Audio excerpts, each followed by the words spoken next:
구약을 읽으면 이스라엘 역사서입니다. 아브라함부터 시작해서 시드기야 왕 때 유다가 멸망하고 많은 사건이 일어납니다.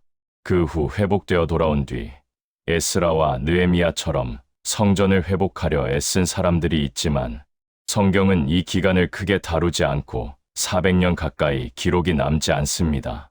신약은 세례 요한에서 예수님의 등장으로 다시 시작합니다. 중간기 동안 바벨론에서 돌아온 이스라엘은 알렉산더의 부하 장수 안티오코스의 압박과 지성소에 돼지피를 올리는 참혹한 모욕을 겪습니다. 이런 상황에서 유다 지방 지도자들은 로마와 결탁하며 타협하고 일반 대중은 체념하며 살아갑니다. 소수만이 저항하고 때로 테러가 일어나기도 합니다. 서기 60년이 되면 성전과 예루살렘 성이 파괴되고 많은 이스라엘인들은 디아스포라로 흩어집니다. 오늘날 이스라엘과 팔레스타인 간의 갈등도 이러한 역사적 배경과 연결됩니다. 하나님이 성경에 남긴 기록을 통해 보는 구약 역사는 단순한 도덕적 심판이나 인간의 잘못을 지적하기 위한 것이 아닙니다. 하나님은 무엇을 하려 하셨는지, 인간은 얼마만큼 이해했는지를 보여줍니다. 이해하지 못한 것은 당연합니다. 하나님의 궁극적 목표가 너무 크고 단계적으로 이해하도록 설계되어 있기 때문입니다. 예를 들어 유치원 아이에게는 기본적인 규칙만 알려주고 초등학교와 중고등학교를 지나며 점점 복잡한 규율과 책임을 배우듯이 인간은 자유와 책임을 배우며 성장합니다. 구약 역사는 인간의 반발과 실패, 하나님과의 갈등 속에서 전개됩니다. 아담의 범죄로 시작된 인간의 실패 속에서도 하나님은 아브라함을 부르시고 약속을 주십니다. 아브라함은 처음에는 하나님을 잘 알지 못했지만 사건 속에서 하나님이 누구신지 경험하며 배웁니다. 하나님은 방법론적으로 아브라함을 설득하고 그의 삶 속에 간섭하시며 인간이 스스로 깨닫도록 이끄십니다. 아브라함, 이삭, 야곱의 삶은 인간이 믿음을 배우는 역사적 증거입니다. 아브라함은 늙은 나이에 이삭을 받았고 하나님께 바치라는 시험까지 경험합니다. 중요한 것은 아브라함의 행동 자체가 아니라 하나님이 그의 삶 속에서 주도권을 가지고 어떻게 역사하셨는지입니다. 믿음은 율법과 달리 규칙에 맞춰 자라는 것이 아니라 하나님과의 관계 속에서 배우고 성장하는 과정입니다. 이삭은 창조와 부활을 증언하는 존재입니다. 죽은 자처럼 태어난 그는 하나님이 없는 곳에서 있는 것을 만들고 죽은 자리에서도 생명을 일으키신다는 사실을 보여줍니다. 그는 영웅이 아니라 하나님이 하신 일을 증언하는 존재일 뿐입니다. 야곱 역시 장자권과 축복을 둘러싼 갈등, 형제들과의 화해 등 인생의 여정을 통해 하나님이 주도하신 역사를 보여줍니다. 구약은 인간이 실패하고 한계에 부딪히면서 하나님이 주도권을 가지고 인생과 역사를 이끄신다는 사실을 보여줍니다. 하나님은 우리가 완벽해지기를 기다리지 않으시고 불완전한 상태 속에서도 우리를 이끌어 가십니다. 그런데 우리는 잘하면 복 받고 못하면 벌 받는다 해서 한 걸음도 나오지 못하고 있습니다. 인간의 신앙생활이 어려운 이유는 도덕적인 완벽함을 요구하기 때문입니다. 그리고 울고 회개를 하면 잠깐 동안 평안이 옵니다. 회개해서 지워버렸으니까 그럴 거면 회개하지 말라는 거죠. 회개하지 말고 다시 해보라는 겁니다. 여러분 축구하다가 골 먹으면 먹은 쪽에서 뭘 합니까? 엎드려 누워서 통곡을 하거나 회개하지 않고 빨리 들어가서 뛰죠. 빨리 만회를 해야 되니까. 우리도 그 다음 할 일을 해야 될 거 아닙니까? 이스라엘의 역사, 아브라함과 이삭과 야곱의 삶, 사사기와 사무엘, 사울과 다윗, 열왕기의 기록은 모두 하나님이 인간을 어떻게 교육하고 훈련시키는지 보여줍니다. 신앙생활은 순간적 사건으로 시작될 수 있지만 지속적인 시험과 한계, 고뇌 속에서 성장해야 합니다. 구약은 단순한 도덕성이 아니라 하나님의 주도권과 인간의 배움, 경험, 회복의 과정을 증언합니다. 오늘날 기독교 신앙은 도덕적 규율이나 표면적 신앙에 머물기 쉽습니다. 그러나 성경이 보여주는 신앙은 하나님의 주도권과 인간 경험의 통합입니다. 우리는 실패와 한계를 겪으며 하나님이 역사하심을 배우고 체험해야 합니다. 예수님을 믿는 것은 시작일 뿐이며 그 믿음은 삶 속에서 끊임없이 도전받고 성장하는 과정입니다. 그러니 이제 더 가야죠. 이제 다음에는 모세 이야기와 출애굽 사건이 무엇인지 살펴보겠습니다. 그 다음에는 사사기가 무엇인지, 왜 그곳에서 사람들이 우상을 섬기게 되는지 이야기할 겁니다. 열왕기 전체를 보면 나라가 욕을 먹고 결국 망하게 되는 과정까지 나옵니다. 하나님이 자기 이름을 이방 신들 앞에 내놓으신 것은 너무나 놀랍습니다. 하나님은 그렇게까지 하십니다. 자식을 위해 하나님이 와서 선생님께 제가 제 자식을 잘못 길러서 죄송합니다 라고 하는 게 아닙니다. 그냥 이방인들 이름으로 하나님의 모욕을 당하시고, 신약에서도 마찬가지입니다. 메시아이신 하나님의 아들 예수님이 우리 손에 죽으셨습니다. 그를 죽인 자들은 육체를 가진 사람일 뿐입니다. 그들이 지옥에 간다는 말은 성경적으로 맞지 않습니다. 예수님은 우리가 하나님을 제대로 알지 못해서 죄를 지은 사람들을 구하러 오신 분입니다. 우리가 믿어서 구원받기 전에 오신 분이죠. 믿음은 설득되고 이해되고 경험을 통해 스스로 항복하는 과정입니다. 믿음은 하나님의 방법이며 조건이 아닙니다. 여러분의 믿음은 성경이 무엇을 말하는지, 하나님이 어떻게 일하시는지 이해하고, 하나님이 목적을 이루시기 위해 우리를 믿음과 사랑의 상대가 되게 하신다는 것을 기억해야 합니다. 벌벌 떨며 기도하고 잘못한 것을 용서해달라고 하는 것, 정말 그렇게 하지 마십시오. 쉽게 가지는 것이 아니라 현실 속에서 우리가 답을 만들 수 없다는 것을 보여주는 과정입니다. 인생이 이래도 되는지, 인간이 이런데 어떻게 해야 하는지 고민하는 마음이 나와야 다른 방법이 보입니다. 그리고 하나님을 만나야 합니다. 하나님을 만났다는 것은 세상적인 사고를 넘어서는 새로운 이해를 갖게 되는 것입니다. 성경 말씀은 너무나 장엄하고 분명하며 자세히 기록되어 있습니다. 일본의 강제 점령을 당한 것은 국력이 없었기 때문입니다. 그 전까지 우리는 비교적 평안하게 살았고, 급하게 기술이나 정치적 변화를 추구할 필요가 별로 없었습니다. 중국이 우리를 직접 치러 오지 않았습니다. 청나라도 우리에게 중국 편 들지 마라라고 했습니다. 우리는 명나라를 배신할 수 없어서 청나라가 우리를 먼저 치게 되었습니다. 중국으로 진군하는 과정에서 후방이 난처해지니까 남한산성 역사가 일어난 것입니다.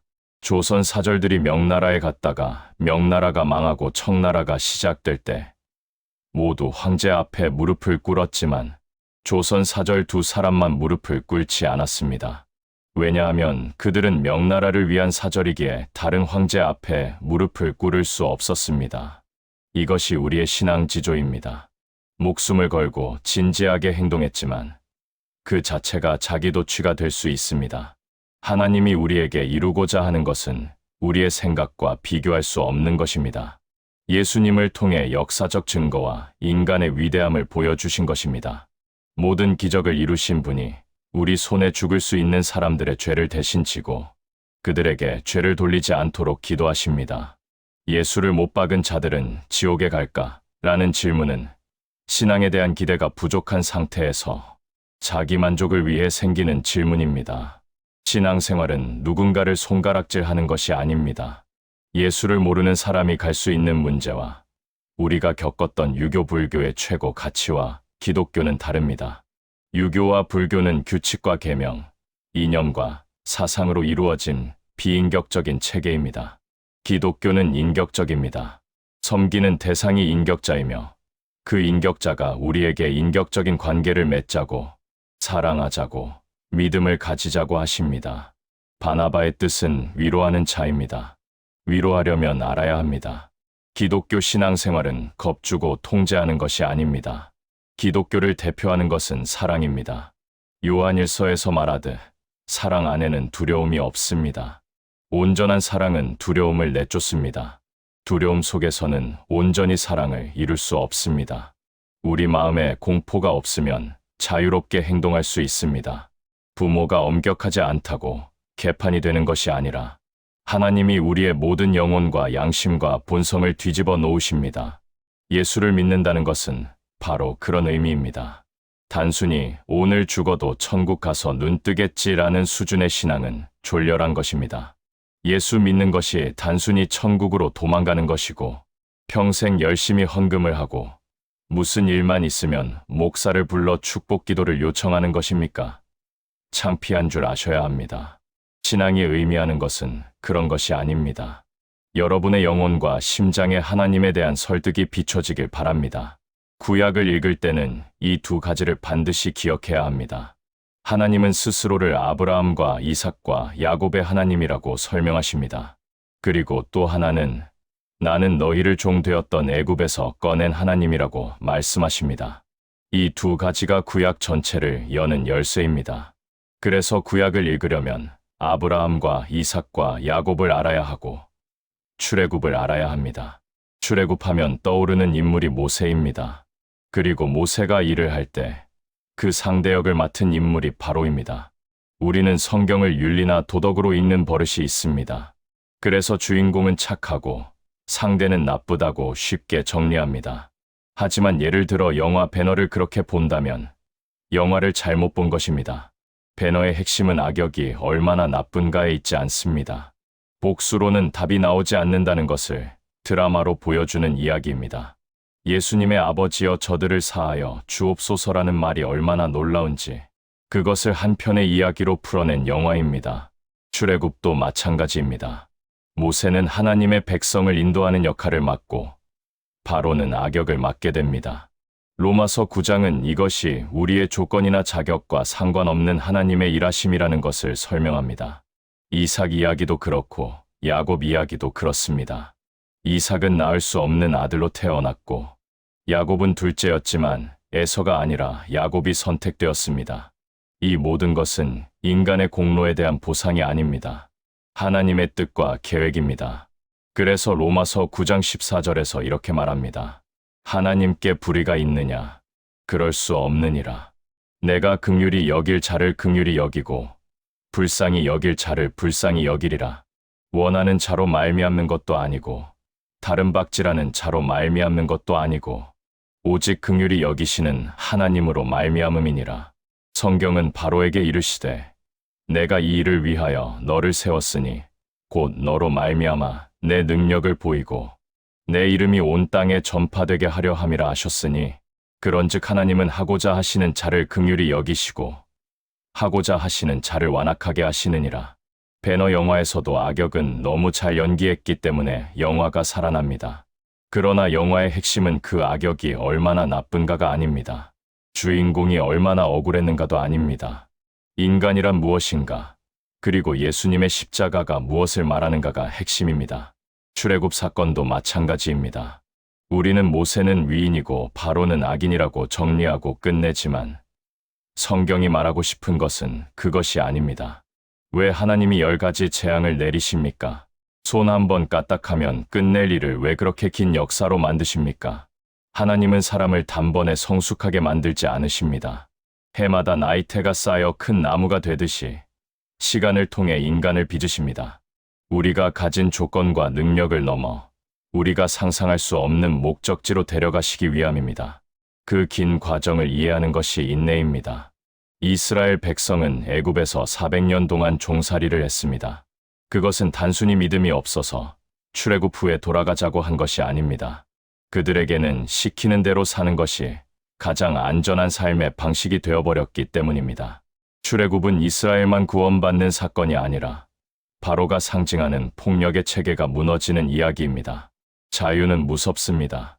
결정을 스스로 해야 하고 책임도 스스로 져야 하기 때문입니다. 그래서 사람은 감옥 같은 체계를 그리워합니다.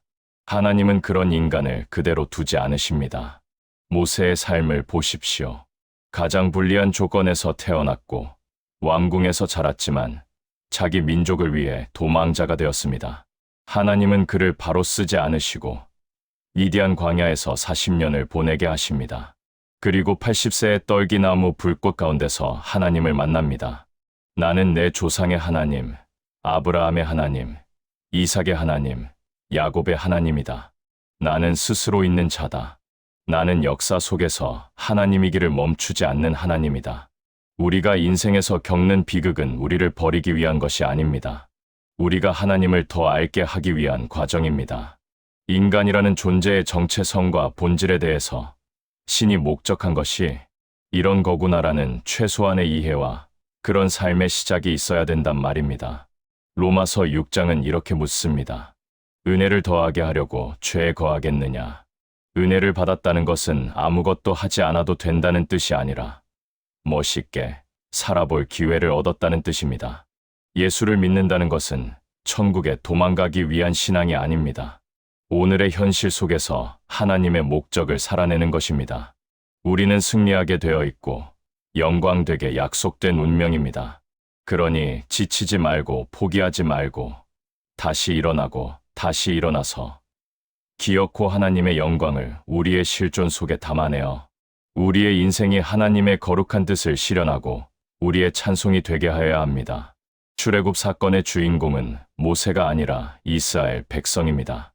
하나님은 영웅 하나를 만들려는 것이 아니라 한 백성을 깨우시려는 것입니다. 그래서 모세는 백성과 함께 죽는 자리까지 갑니다.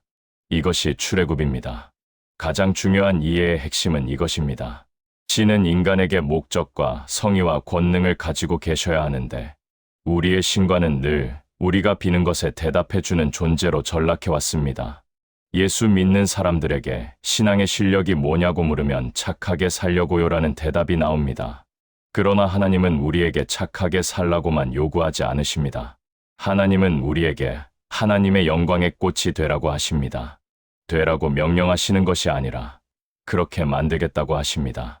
기독교의 본질을 대표하는 단어는 사랑과 믿음입니다. 사랑과 믿음은 반드시 대상이 있어야 하고 그 관계는 동등해야 합니다. 신과 인간이 사랑과 믿음을 나누자는 것이 기독교 신앙입니다. 사랑은 문벌과 가문과 학력과 경제력과 사회적 지위를 넘어섭니다. 하나님은 창조주이면서 인간에게 대등한 관계를 제안하십니다. 빌고 정성을 바쳐 보상을 받는 관계가 아니라 자발적으로 관계를 맺는 것입니다. 이 모든 관계를 가능하게 하기 위해 하나님이 인간에게 주신 첫 번째 자격이 자유입니다. 자유는 선택권입니다. 하나님은 왜 먹으면 안 되는 선악과를 만들었느냐는 질문은 하나님이 인간에게 어떤 권리를 주셨는지를 모르기 때문에 나옵니다. 부모가 자식을 키울 때 이건 하지 말라고 말하면서도 기다리는 이유는 철이 들 때까지 선택을 배우게 하기 위함입니다. 성경 전체와 인류 역사는 하나님이 인간을 자유로운 존재로 세워 사랑과 믿음을 나눌 수 있는 자리까지 이끄는 이야기입니다. 아담 이후로 하나님은 잘못한다고 끊어버리지 않으시고 아브라함에게 약속하신 이후로는 끝까지 밀고 나가십니다. 철이 들고 영광의 꽃이 될 때까지 말입니다. 그럼 그렇게 만들면 되지 왜 이렇게 어렵게 하느냐고 묻습니다. 그렇게 되면 조작과 강요가 됩니다. 분별과 실력은 경험과 시간을 통해서만 생기기 때문입니다. 그래서 기독교 신앙의 가장 무서운 적은 체념입니다. 대강 살고 말자는 태도입니다. 출애굽에서 이스라엘 백성은 10가지 재앙과 홍해와 광야의 기적을 겪고도 가장 원했던 것이 돌아가자는 것이었습니다. 자유를 감당할 실력이 없었기 때문입니다. 가나안에 들어가는 순간에도 선택해야 했고 결국 실패합니다. 사사기는 자유를 얻은 인간이 그 자유를 어떻게 이해했는가를 보여줍니다. 중간쯤 가면 이만하면 됐다고 말합니다. 원주민들과 타협하고 우상을 섬깁니다. 복김이라는 곳에서 하나님의 사자가 너희가 남겨놓은 원주민들이 너희 옆구리에 가시가 될 것이라고 말합니다. 그들이 웁니다. 회개가 아니라 억울하다는 겁니다. 하나님을 섬긴다는 것은 간단히 끝낼 수 있는 일이 아닙니다.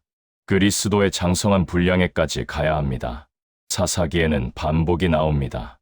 고통, 부르짖음, 구원, 평안, 그리고 다시 타락. 인간은 편안해지면 자기 존재를 묻지 않습니다. 어려워질 때 비로소 인생이 무엇이냐고 묻습니다. 기독교는 그 질문을 피하지 않습니다. 드보라가 등장하는 것은 하나님이 전쟁의 승패가 문제가 아님을 보여주시는 장면입니다. 여인이 일어난다는 것은 저 적을 물리치는 데는 여자가 하나 나가도 이긴다는 겁니다. 그러면 왜 우리를 괴롭히셨어요? 하나님이 묻는 겁니다. 내가 나한테 원하는 건 무엇이냐? 안심과 평화입니다. 하나님이 다시 우리에게 묻습니다. 너는 내가 너를 뭘 만들고 싶어 하는지 물어본 적 있느냐? 하나님이 우리를 하나님의 아들의 모습으로 보인 것 같은 데까지 데려가겠다 합니다. 우리의 인간성이, 하나님이 목적한 인간성이 어느 경지까지 와야 되느냐는 겁니다. 인간의 가치에 대한 하나님의 약속이 어디까지 요구되고 그걸 위해서 온갖 기적과 온갖 환난을 만들고 계시다는 데 대하여 우리가 놀라야 됩니다. 기드온이 300명으로 이긴 것은 하나님이 얼마나 큰 기적을 내릴 수 있는가가 아니라 300명이면 되는 것을 왜 하나님은 그의 백성을 볶아서 울고불고하게 만들었는가입니다. 넌 무엇이냐? 내 인생은 뭐라고 생각하느냐? 이렇게 계속 도전하시는 게 구약 역사입니다. 이 모든 역사가 당시 사람들 중 어떤 사람은 위대했고 어떤 사람은 못났다를 가려내라는 게 아닙니다. 모세는 훌륭했다, 엘리야는 훌륭했다, 이렇게 갈라내라는 것이 아니라 바로와 모세가 엘리야와 아합이 뭘 하고 있는가를 보라는 겁니다. 사사기 후반으로 가면 아비멜렉은 기드온의 자식 70명을 한 바위에서 다 쳐 죽이고 자기가 왕이 됩니다. 삼손은 힘을 가졌으나 아무 쓸데가 없습니다. 죽으면서도 폭력을 사용하는 것 외에는 더 이상 못 갑니다. 미가라는 사람이 자기 아들로 제사장을 삼고 단 지파가 사설 제사장을 데리고 가서 라기스 마을 사람들을 다 죽이고 그 제사장을 삼습니다. 사사기에서 뭘 봤을까요? 편하게 사는 게 답이죠. 더 이상의 고급한 내용으로는 전혀 못 들어가고 틈만 나면 자기네 좋을 대로 살고 하나님이 와서 흔들면 매달리고 풀어주면 풀어준 사사들을 옹립하고 결국은 왕을 모시자로 갑니다. 그때는 왕이 없어서 각자 소견에 옳은 대로 행하였더라. 이기심으로 가득 찬 거죠.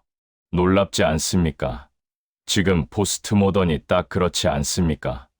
모두가 자기 멋대로 사는 세상이 반복되고 있습니다. 각자 소견에 옳은 대로였다는 것은 자기 이기심 외에는, 자기 욕심 외에는 그들의 자유가 아무것도 다른 의미 있는 것을 선택할 실력이 없었다는 겁니다. 여러분이 여러분 된 인간성, 하나님이 여러분에게 요구하고 있는 어떤 목적에 여러분이 따라 들어가는 방향성을 가지고 여러분의 단계를 계속 끌어올리셔야 됩니다. 사사기의 역사는 우리에게 묻습니다. 너는 지금 어디까지 와 있느냐? 그리고 하나님은 묻습니다. 내가 너를 무엇으로 만들고 싶은지 이제는 묻고 있느냐? 이스라엘인들은 그들의 평안과 행복을 유지하기 위해 국력에 집중하고 왕을 세웁니다. 하나님이 싫어하시죠. 사울은 나라를 지키는 데에는 유능한 왕이었습니다. 그런데 아말렉을 전멸하라는 명령을 어기고 전리품을 가져오죠. 사무엘은 당신이 하나님의 말씀을 순종하지 않았다고 말합니다. 하나님이 아말렉을 전멸하라 하신 것의 의미를 몰랐던 것이 사울의 실패입니다. 하나님은 시간과 공간을 초월하여 심사위원으로 있는 것이 아니라 창조 세계의 작품을 같이 만들자고 하시는 분이십니다. 믿고 천국으로 부름을 받을 때까지 아무 의미가 없는 것이 아닙니다. 다윗은 골리앗과 싸우면서 나는 내가 모욕하는 만군의 여호와의 이름으로 내게 가노라 라고 말하는 것, 사울의 핍박을 피해 다니면서도 보복하지 않는 것도 멋있고 나중에 왕이 되어 나는 궁궐에 있고 하나님은 천막에 계시니 내가 하나님을 위하여 성전을 짓겠습니다 라는 기특한 기도까지 합니다. 하나님이 이를 들으시고 나타나셔서 내가 하나님인데 뭐가 필요하다는 말이냐 꾸중하십니다. 기독교의 신이 다른 종교와 다른 점은 신이 목적을 가지고 있다는 것입니다. 그 목적을 위해 시공간에 들어오시고 우리와 씨름을 하시는 것인데 우리는 신을 우리의 필요를 간절히 빌어서 보상을 얻는 것으로 밖에는 이해를 못합니다. 교회도 결국 착하게 살라고 합니다. 그게 아니라 하나님은 크라고 말씀하십니다. 그것이 예수를 통해 나타나죠. 세상이 말하는 인간의 목적이 아니라 하나님이 아들을 보내 이룬 것 같은 사람이 되라는 것입니다. 철이 들고 관대하고 인간이 어떻게 달라야 하는지 스스로 자신을 만들어라 하는 것이 기독교입니다. 인간이 스스로 하게 하지 않으시고 하나님이 처음부터 끝까지 해버리면 그것은 조작이고 자발성이 없어지는 것입니다. 계속해서 잘못하는 인간을 다 없애버리고 새로 만들지 않고 계속 회복시키시는 이유는 인간을 키우고 있다는 뜻입니다. 하나님은 다윗에게 내 왕권과 내 후손들의 왕권을 보장하겠다고 하셨습니다. 아브라함을 불러서 복을 주신 것, 이런 것들이 하나님의 의지요 목적이라고 하는데, 우리는 다윗은 선왕이고 사울은 나쁘고 이런 이분법으로 나눕니다. 하나님은 제사를 바치지 말고 인간에게 크라고 하시는데, 우리는 이렇게 하면 이거 주세요, 이런 식으로 자꾸 거래를 합니다. 왜? 내 소원을 만족시키는 겁니다. 그러니 하나님이 화내시는 거죠. 하나님이 자유를 주면 이스라엘인들이 바란 것은 결국 자기 자신의 안식이었습니다. 그것이 그들의 수준이었습니다. 구약 내내 하나님의 일하심과 인간의 소원 사이의 간극을 보여줍니다. 우리는 신에게 하인으로서 빌어야 하는 것이 아닙니다. 하나님이 우리를 영광과 사랑의 대상으로 무한히 주시기를 바라기 때문에 믿음과 사랑의 대상, 자격, 지위, 실력을 요구하고 있는 것입니다. 그런데 우리는 남을 예수를 믿지 않는다고 비판만 하고 우리가 믿지 않는 자들과 무엇이 다른지 보여주려는 사람이 없습니다. 사람은 절박해져야 정체를 묻게 됩니다. 난 뭔가, 하나님은 뭔가를 묻게 되는 것입니다. 하나님은 우리에게 너는 잘하면 상 받고 못하면 벌 받는 존재가 아니라 내 자식이기 때문에 잘 돼야 된다고 말씀하십니다. 잘 되려면 너는 훈련을 받아야 돼. 이 정도에서 주저앉으면 안 돼. 내가 그 꼴은 못 봐. 이게 고난입니다. 이것이 하나님의 성실하심입니다. 사람들은 예수님이 십자가에 못 박히신 것을 슬퍼만 하고, 그래서 내가 어떻게 해야 한다는 것을 생각을 못 합니다. 예수를 믿는다는 것은 더 큰 명예와 영광의 자리로 부름을 받았다는 사실을 아는 것. 그래서 더 무한히 크고 무한히 더 나아가는 부활 생명, 죽음으로 포기될 수 없는 하나님의 권능에 대한 이해와 적극적인 반응이 일어나길 바랍니다. 히브리서 11장 마지막 부분. 이 사람들은 다 믿음으로 말미암아 증거를 받았으나 약속된 것을 받지 못하였으니 이는 하나님이 우리를 위하여 더 좋은 것을 예비하셨은즉 우리가 아니면 그들로 온전함을 이루지 못하게 하려 하심이라. 이 끝이 묘합니다. 선조들의 삶은 후손들이 완성해서 보상을 받는다는 겁니다. 우리가 잘 되면 과거가 다 괜찮아집니다. 성경은 인류 전체를 한 사람으로 보라는 겁니다. 한 인간이 유년기, 사춘기를 보내고 어른이 되는 것처럼요. 우리가 어른이 돼서 제일 유익함을 얻는 건 철없던 시절의 실패들로입니다. 우리가 구약을 읽으면서 사울 왕은 왜 그랬을까? 므낫세는 왜 그랬을까? 시드기야는 왜 그랬을까 하는데 그들의 잘잘못을 심판하려고 보는 게 아닙니다. 너는 더 낫게 해라. 과거 사람들의 기록을 가지고 있으니 우리는 좀 더 낫게 할 수 있다는 겁니다. 가나안에 들어온 이스라엘은 사사들을 거쳐 왕을 달라고 요구합니다. 백성들이 국방력과 중앙정부가 필요하다며 왕을 원하자 하나님이 사무엘에게 말씀하십니다. 너를 배척하는 게 아니라 나를 배척하는 거다. 해줘라. 하나님은 말이 안 되는 걸 받아들이십니다. 가장 컸던 건 아담의 범죄죠. 먹지 말라는 선악과를 따먹게 놔둡니다. 먹으면 안 되는 건 왜 만드셨나? 왜 말리지 않았나? 하나님은 우리를 조종하지 않고 시행착오하는 자식을 지켜보듯 키우십니다. 하나님은 권력과 힘의 존재가 아니라 우리에게 혈육이 되길 원하십니다. 나를 아버지라 불러라. 너희는 내 자식이다. 이게 기독교입니다. 그러나 우리는 도덕적 거래식 믿음으로 하나님 앞에 보상을 받으려고 합니다. 왕들은 하나님의 뜻을 가르치지 않고 권세 유지를 위해 우상을 섬깁니다. 사울은 백성들이 원하는 무사함을 답하려 했고, 다윗은 정성을 바치면 된다는 종교성을 보여줍니다. 하나님이 말씀하십니다. 너희들이 나한테 뭘 해줄 수가 있단 말이냐? 자식이 어머니한테 뭘 원하시는지 물으면 내가 원하는 건 너 잘 되는 거라고 말하듯이 말입니다.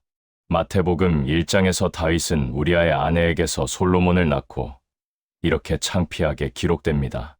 인류를 한 사람으로 보라는 겁니다. 유치했던 무지했던 세월들이 과거에 있고 이제 철이 좀 들어 우리가 잘 되면 과거의 불명예도 다 덕분이라는 소리를 듣게 됩니다. 신앙생활의 제일 큰 시험이 타협입니다. 하나님, 내가 이렇게 할 테니까 하나님도 이거 해주세요. 하나님이 그걸 자꾸 깨십니다. 어디까지 와야 하냐면 하나님 뭐 아세요? 난 뭐예요? 존재론, 정체성, 운명을 물어야 합니다. 나이가 들면 세상 성공이 답이 아니라는 걸 알게 되고 철이 들기 시작합니다. 하나님이 시간을 가지고 우리와 자식 기르듯이 씨름하고 계십니다. 한 번의 실패가 운명이 되는 게 아니라 그런 것들이 우리를 만듭니다. 하나님은 절대 포기하지 않고 우리를 기르는 일에 전력을 다하십니다. 쉬운 답을 주시는 게 아니라 나를 기르는 문제입니다. 제가 다른 교회에 가면 교인들이 기대합니다. 내가 잘 믿고 있는 것을 확인해 주십시오. 열심히 기도하시죠. 복 받기 원합니다. 기독교는 그런 게 아니라고 그러면 눈이 풀어지고 이게 뭐야?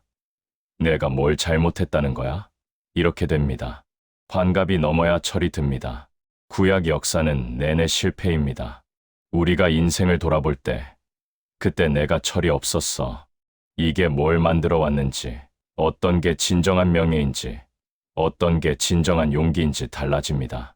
주먹 싸움이 용기가 아니라 가족을 지키고 친구들과 의리를 지키는 게 용기입니다. 하나님이 원하는 건 나입니다. 나를 어디에 써먹으려고도 않고 덕을 보자는 데도 없습니다. 부모들이 하는 얘기처럼 너 잘 되라고 하는 거야. 이런 얘기들이 성경 내내 있습니다.